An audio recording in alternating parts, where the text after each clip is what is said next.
எல்லாருக்கும் வணக்கங்க. இப்போ வந்து நொய்டா, கிரேட்டர் நொய்டா அந்த ஏரியாவில் வந்து யூபியில் ஒரு பெரிய இன்சிடென்ட் நடந்திருக்கு. அது ஏற்கனவே அந்த வீடியோ நான் போட்டிருக்கேன். அதில் வந்து ஒரு ட்விஸ்ட்டு இப்போ புதுசாக நியூஸ் வந்திருக்கு.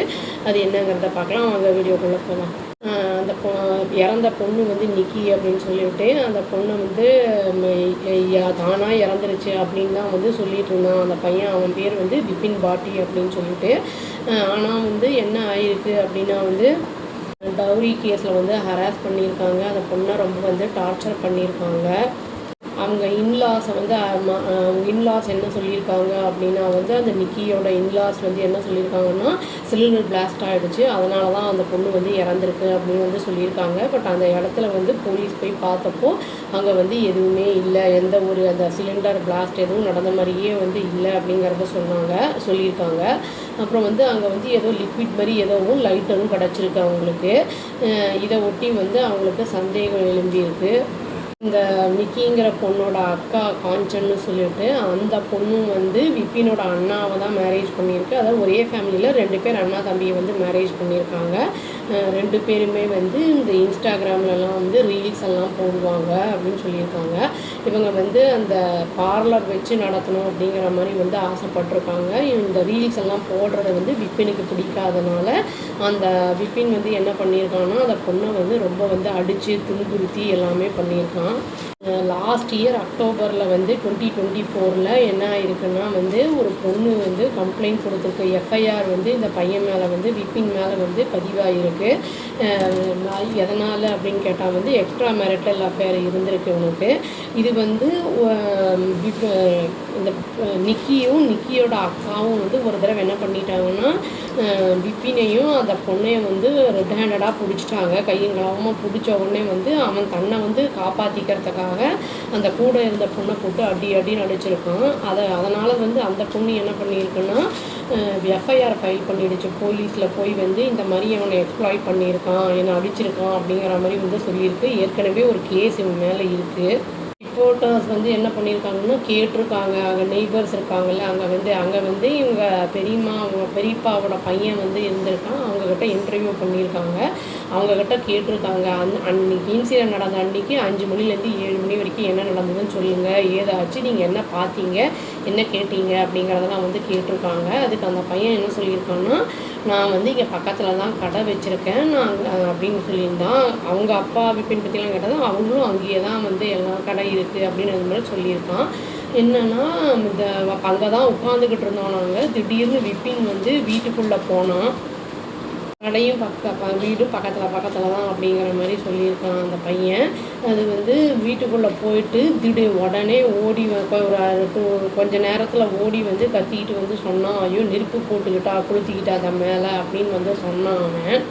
உடனே வந்து ஹாஸ்பிட்டல் கூட்டிகிட்டு போகலாம் அப்படின்னு வந்து இந்த பையன் சொல்லியிருக்கான். அந்த பையன் பேர் என்னன்னா தேவேந்தர் அப்படின்னு சொல்லிட்டு.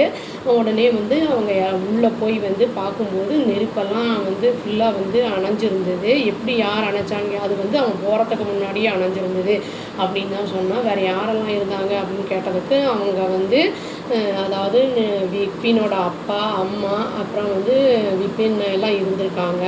அதனால் எல்லோரும் சேர்ந்து வந்து நிக்கியை வந்து கூட்டிகிட்டு ஹாஸ்பிட்டலுக்கு போயிருக்காங்க. அப்போ வந்து போகும்போது கான்ஷியஸ்னஸ் இருந்ததா அந்த பொண்ணுக்கு அப்படின்னு கேட்டதுக்கு வந்து இருந்து பேசிச்சு அந்த பொண்ணு அப்படின்னு வந்து சொல்லியிருக்கான். தண்ணி வேணும் அப்படின்னு வந்து எழுதி காமிச்சிது அப்படின்னு வந்து சொன்னாங்க. நீங்கள் எதனால் ஆச்சு எப்படி ஆச்சு அப்படின்லாம் நீங்கள் கேட்டிங்களான்னு அவர் வந்து கேட்டிருக்காரு அந்த ரிப்போர்ட்டர். அதுக்காக அந்த பையன் தேவேந்தர் என்ன சொல்லியிருக்கான்னா அர்ஜென்ட்டில் இருந்தோம் நாங்கள், இம்மீடியட்டாக என்னால் எனக்கு அதெல்லாம் கேட்கல, நான் எங்களுக்கு போகிறதுக்கே 15 மினிட்ஸ் ஆகிடுச்சு ஹாஸ்பிட்டல் போகிறதுக்கு அப்படின்னு சொன்னான். யார் யார் போனாங்கன்னா நிக்கி, தேவேந்தர், அவங்க இன்லாஸ் எல்லாம் போயிருக்காங்க. அப்போ வந்து ஹாஸ்பிட்டல் போய் சேர்ந்த உடனே வந்து ஹாஸ்பிட்டலில் அட்மிட் பண்ணும் அப்படின்னு வந்து சொல்லியிருக்காங்க. அங்கே வந்து இங்கே அந்த பொண்ணு இங்கிலீஷ் ஹிந்தி ரெண்டுத்துலேயுமே வந்து ஸ்டேட்மெண்ட் ஏதோ கொடுத்துருக்கு டாக்டர்ஸ்க்கு அப்படின்னு வந்து சொல்லியிருக்காங்க. இருங்கிறது வந்துருச்சா சரி ஹாஸ்பிட்டலில் போய் அவங்க வந்து ஃபஸ்ட் எய்டு கொடுத்துருக்காங்க. அதுக்கப்புறம் தான் வந்து வேறு ஹாஸ்பிட்டலுக்கு வந்து அவங்க வந்து மாற்றிருக்காங்க.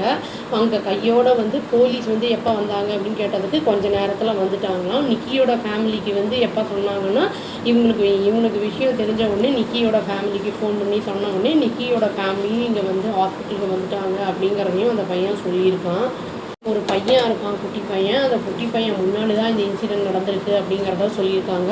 அந்த பொண்ணு வந்து அப்படி தானே பண்ணிக்கிச்சுன்னா வேறு யார் சொல்லியிருப்பா வந்து அப்படிங்கிறத வந்து அந்த ஒரு சந்தேகமும் வந்து எழும்பியிருக்கு இப்போ. இவங்கெல்லாம் வந்து நிறைய எவிடன்ஸ் வந்து போலீஸ் வந்து கலெக்ட் பண்ணியிருக்காங்க. இப்போ வந்து மொத்தமாக 3 பேரையும் வந்து அவங்க விப்பின்னு, அவங்க அம்மா, அப்புறம் பிரதரு, அப்பா எல்லாரையுமே அரெஸ்ட் பண்ணிட்டாங்க. இன்டர்ரோகேஷன் நடந்துக்கிட்டு இருக்கு. அந்த பொண்ணோட அப்பா வந்து நிக்கியோட அப்பா என்ன சொல்லியிருக்காருன்னா, நிறைய இன்சிடென்ட்ஸ் இந்த மாதிரி நடந்திருக்கு, வீட்டுக்கும் வந்திருக்கு. எங்களுக்கு வந்து சோஷியல் ப்ரெஷர்னால வந்து நாங்கள் வந்து அவங்களும் வீட்டுக்கு வந்து நாங்கள் இனிமேல் நடக்காது, நாங்கள் பார்த்துக்குறோம்னு சொல்லினாங்க. அந்த நம்பிக்கையில் தான் நாங்களும் அனுப்பிவிட்டோம். பார்த்தா இந்த மாதிரி ஆயிடுச்சு அப்படிங்கிற மாதிரி வந்து அவங்களுக்கு கண்டிப்பாக வந்து எனக்கு ஜஸ்டிஸ் வேணும் நிக்கிக்கு அப்படின்னு அவங்க அப்பா வந்து ரொம்ப வந்து வருத்தத்தோடு சொல்லியிருக்காரு. இவன் வந்து மேரேஜ் ஆயிடுச்சு, இந்த பொண்ணை வந்து வேண்டாம்னு டிவோர்ஸ் பண்ணிவிட்டு வந்து அடுத்த மேரேஜ் பண்ணிக்கணும். இவன் எக்ஸ்ட்ரா மேரிட்டல் அஃபேர்ஸில் இருந்ததே ஒரு பெரிய குற்றம். இதில் வேறு வந்து மர்டர் வேறு பண்ணியிருக்காங்க. குடும்பத்தோடு சேர்ந்து டவுரி கேஸில் வந்து 36 lakhs பணம் வேணும், அப்புறம் வந்து கார் வேணும், பெரிய கார், லக்ஸூரியஸ் கார் வேணும் அப்படின்லாம் டிமாண்ட் பண்ணி அடித்து துன்புறுத்தி எல்லாம் பண்ணியிருக்காங்க. சிசிடிவி ஃபுட்டேஜ் எல்லாமே கிடச்சிருக்கு அப்படின்னு வந்து சொல்லியிருக்காங்க. தண்டனை வந்து கடுமையாக்கப்பட வேண்டும். இந்த மாதிரி வந்து பெண் வீட்டு ஆளுங்களும் வந்து கொஞ்சம் வந்து ஸ்டெப் எடுத்து என்ன ஏதுங்கிறத பார்த்து இந்த மாதிரிலாம் இருந்தால் அனுப்புறதெல்லாம் கொஞ்சம் ஜாக்கிரதையாக இருக்கணும் அப்படின்னு சொல்லி இறந்த அந்த பொண்ணோட ஆத்மா சாந்தி அடையணும்னு சொல்லி வீடியோவை முடிச்சுக்கிறாங்க. அவ்வளோதான். Thank you. Please do like, share and subscribe our channel and click the all option and tap the bell icon. Thank you.